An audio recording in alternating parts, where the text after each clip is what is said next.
بسم اللہ الرحمن الرحیم۔ محترم سامعین، السلام علیکم ورحمۃ اللہ وبرکاتہ۔ آج ہم نے آپ حضرات کے لیے شیطانی وساوس دور کرنے کی دو دعائیں لائے ہیں۔ یہ ایک دعا رسول اللہ صلی اللہ علیہ وسلم کی دعا ہے، وہ یہ ہے: رب اعوذ بک من ہمزات الشیاطین واعوذ بک رب ان یحضرون۔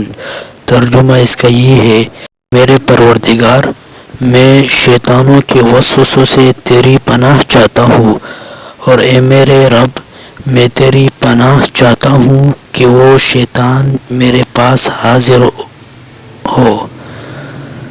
دوسری دعا وہ قرآن مجید کی آخری سورت ہے۔ بسم اللہ الرحمن الرحیم۔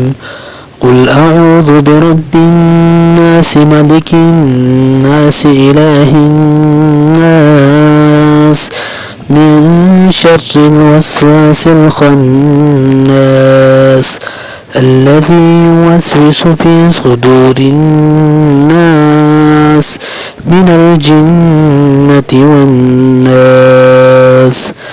ترجمہ: آپ کہہ دیجئے کہ میں پناہ میں آتا ہوں لوگوں کے پروردگار، لوگوں کے بادشاہ، لوگوں کے معبود کی پناہ میں وسوسہ ڈالنے والے، پیچھے ہٹ جانے والے کے شر سے، جو لوگوں کے سینوں میں وسوسہ ڈالتا ہے، جنوں اور انسانوں میں سے، یعنی شیطان سے ہم پناہ مانگتے ہیں۔